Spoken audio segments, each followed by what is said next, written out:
Welcome to the Conscious Investor. Let's get started.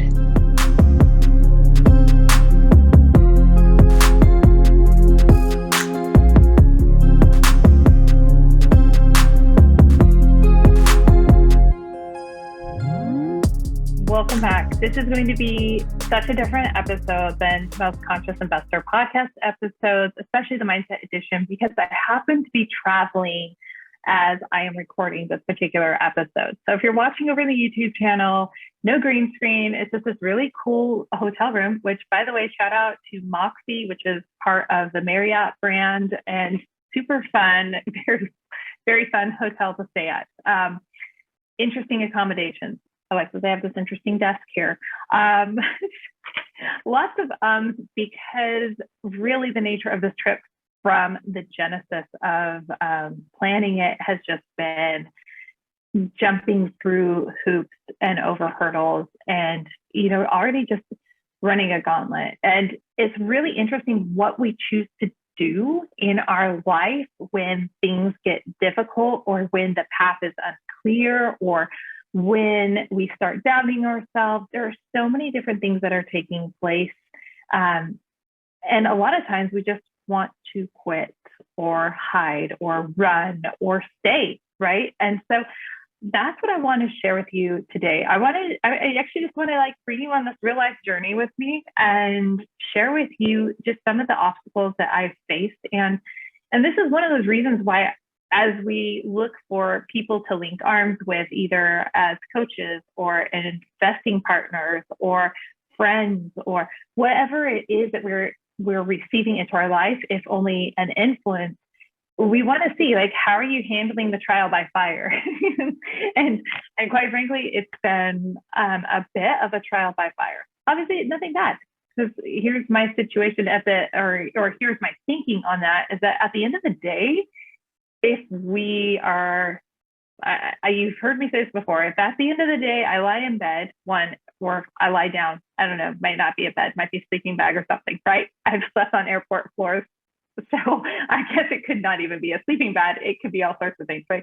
But if you were able to lay and go to rest, the psalmist in the Bible, David, he's just lay me down in the green pastures. Hey, if I can just lay and rest and know God loves me and my heart's still beating, hey, the day's a win, right? Everything else is icing on the cake.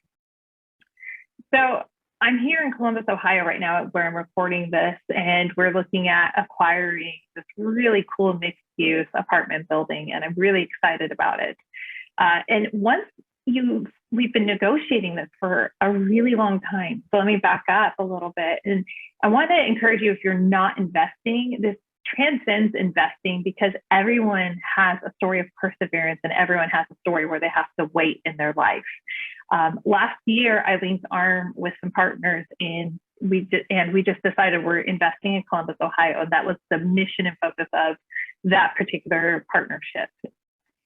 It took us an entire year of tenacious work to finally have a letter of intent, which is in normal words, that's kind of the offer, right? It took an entire year to have an offer accepted.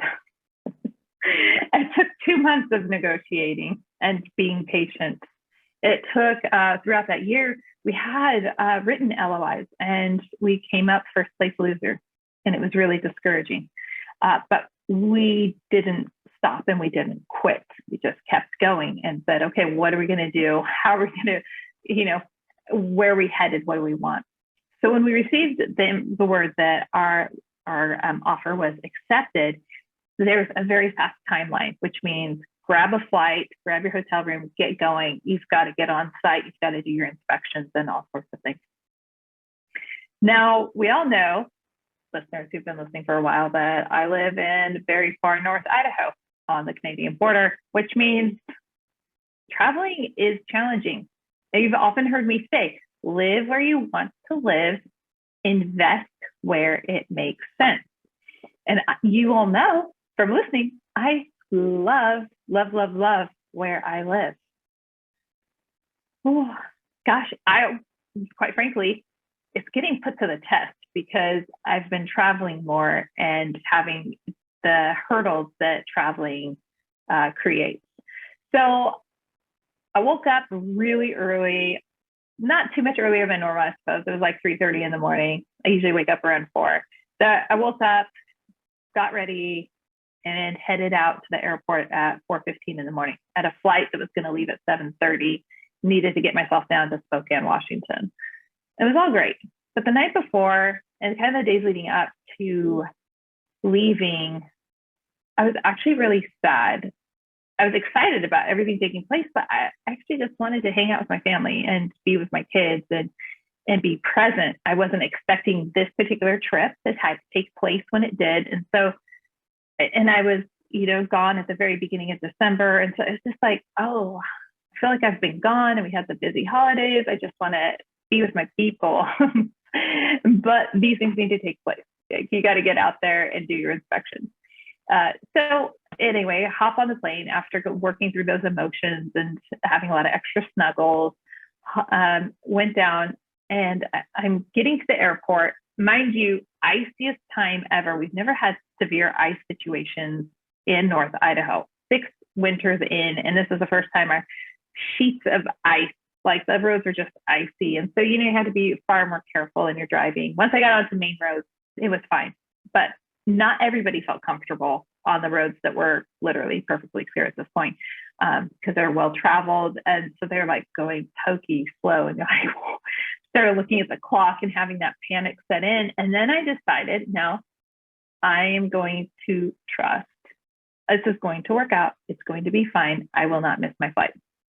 I get to the airport, tuck my car away in the parking lot, head to the airline, which I happened to choose a new airline for the first time in a very long time. And I thought, I'm just going to try this other airline just to see if maybe I have less travel hiccups. Right out of the gate, I go to, check in and to, pull up the information on my phone so I can have the QR code to scan, and it says flight canceled. Like, oh no, like everything, right? Everything hinges on me flying and getting out there. So I was super bummed, but they were able to get me on a flight. But that flight was going to put me landing at 10:30 at night instead of 5:30 at night. And that was bumming me out. It was super bumming me out. So I thought, okay, I have this entire morning period. So I'm going to take advantage of it. And in my mind, I let the frustrations out, the disappointment out, and had to recalibrate. Okay. And we all have to do this. We all have these curveballs that are thrown at us in our life. And you're just like, oh my gosh. We just have to do that. We have to take a deep breath in and let it out, right? We just have to let everything go and release it. And so I decided I'm just going to hop back in my car. I'm going to go into Coeur d'Alene. I prefer Idaho in my life over Washington. So I drove into Coeur d'Alene, got to go to my favorite swanky coffee shop, fantastic espressos. Their vanilla lattes are off like through the roof, amazing, creamy, delicious, the right balance of like rich coffee with that sweetness, perfect. So I'm like, okay, I'm going to go there. I stopped at my favorite little bakery, spoke with the owner, who's just like the kindest person. If you're ever in Coeur d'Alene, Idaho, you got to stop by Whoops, say hi to Shelly. It's like the cutest bakery ever, and everything is from scratch, legit. So there's my shout out to amazing. Actually, you can order them online as well.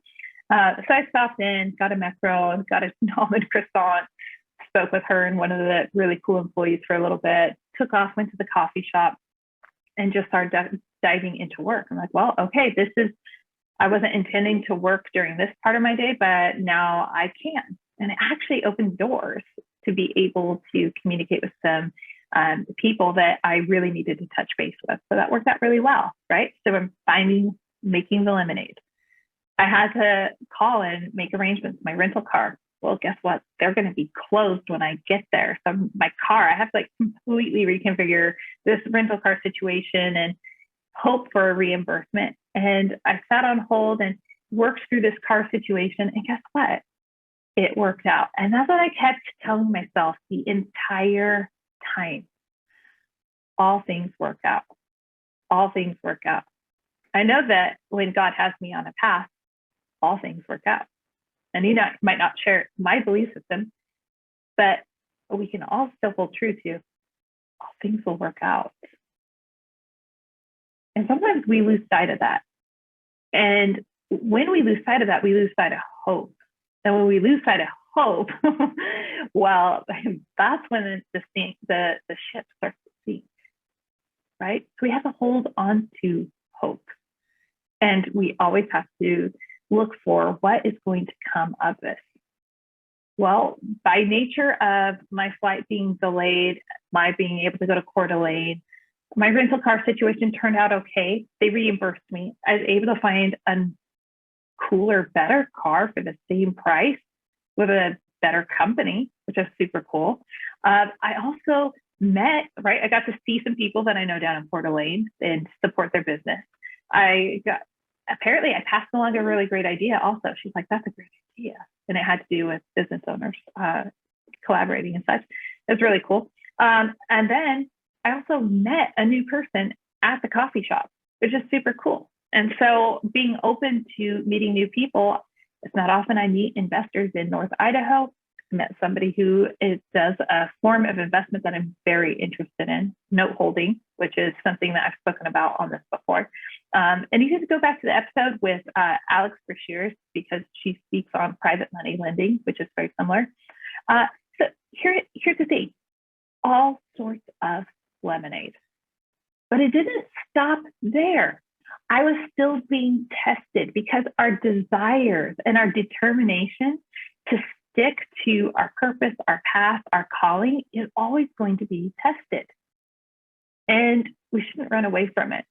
If you haven't read The Alchemist, I've referenced that book, but it speaks to this. It's a fable story. It's fantastic. And it speaks to this concept of like, you will be tested, but are you going to stick to what you are called to do, or are you going to stop?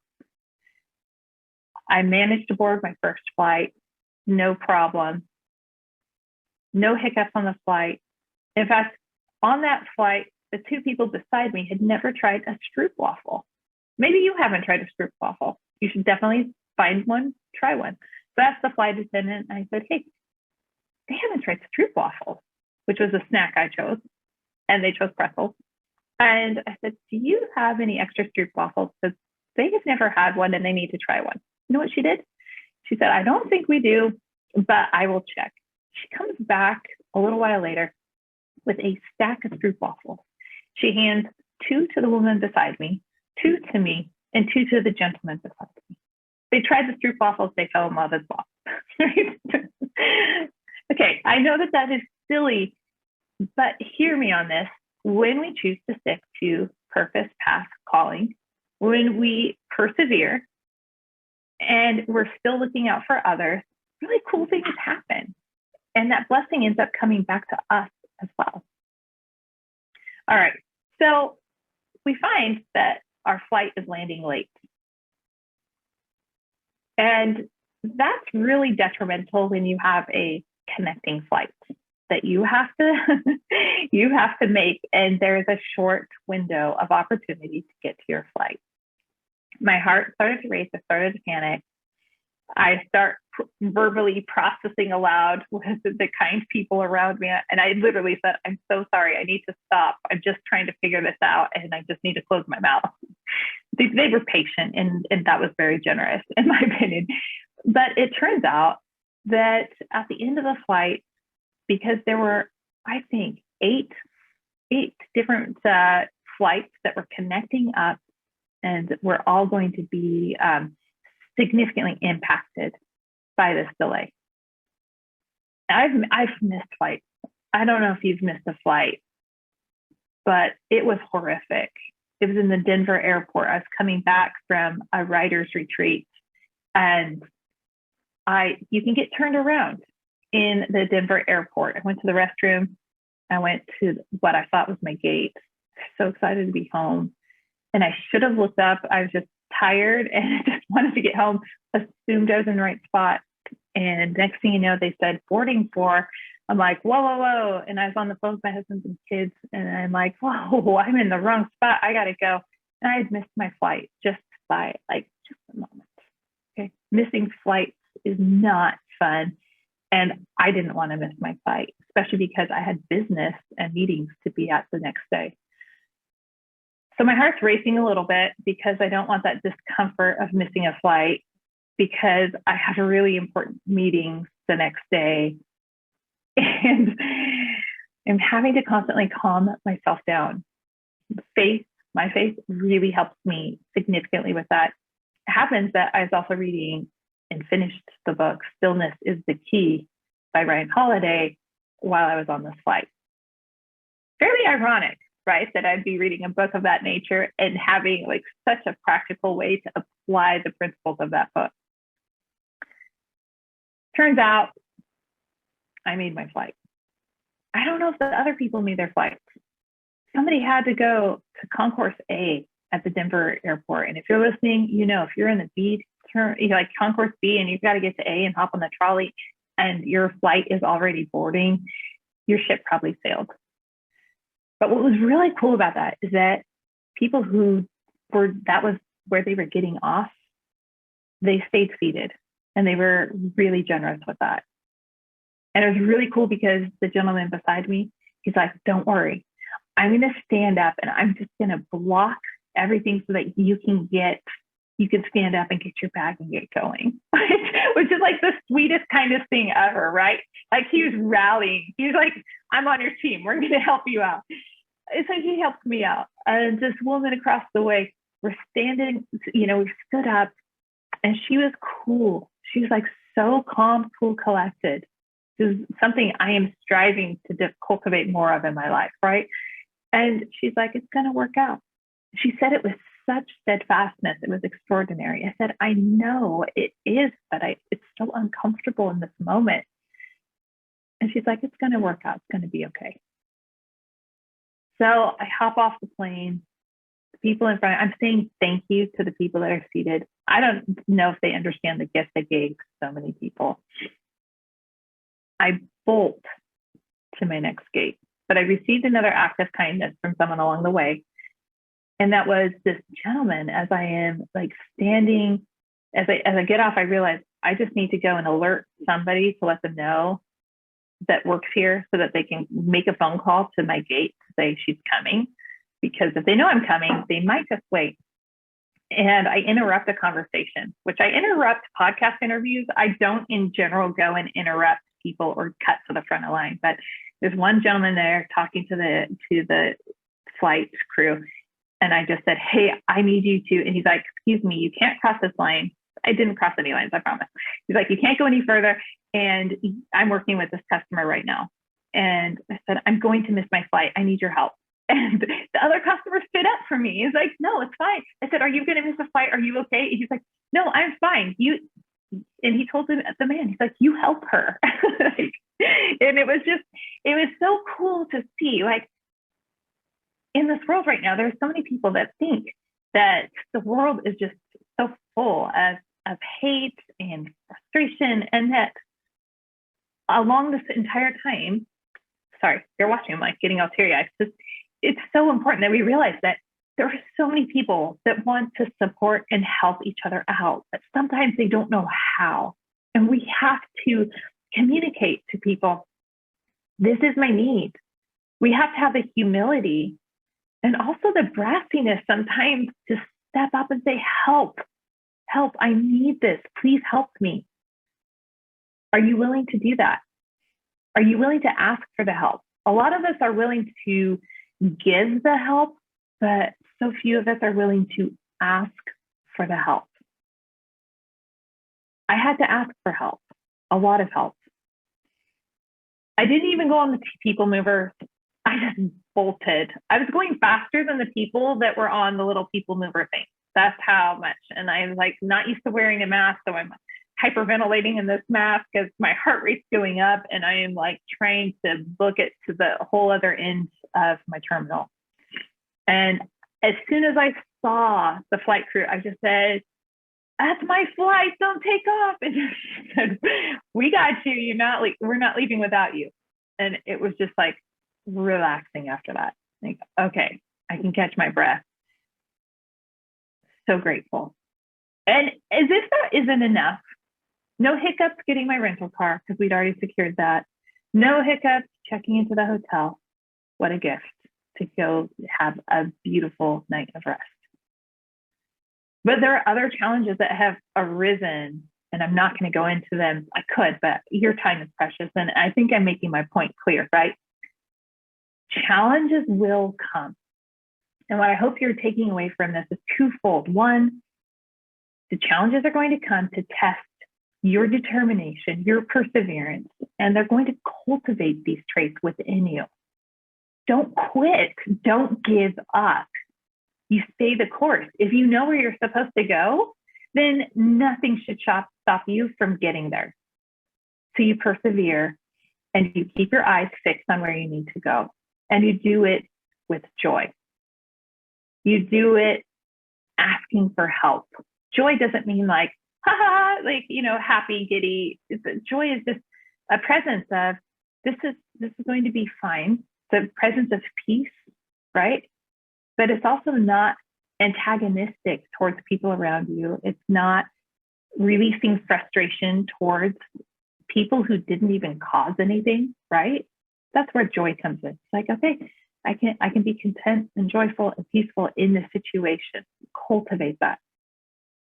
Receive kindness, ask for help, and let people know. And remember, the news is trying to make you think that this world is really full of a lot of really rotten, terrible, no good people. This world is full of people like you, people who care, people who have compassionate hearts, people who want to do things well and want to do things right. A lot of times we simply misunderstand each other. And so their frustration can brew and cultivate. Don't let that happen. Seek to understand. People are really, really freaking awesome. And you're one of them. And I am really, truly grateful that you've taken time to listen to this. If you're on YouTube, you got to see the cool hotel room where I'm staying, or a little bit of it at least. And until next time, y'all, I'll keep you posted. Don't worry. I'm going to keep you posted on how everything turns out. You'll hear the little stories along the way, I'm sure, as always. Until next time, live big, love bigger.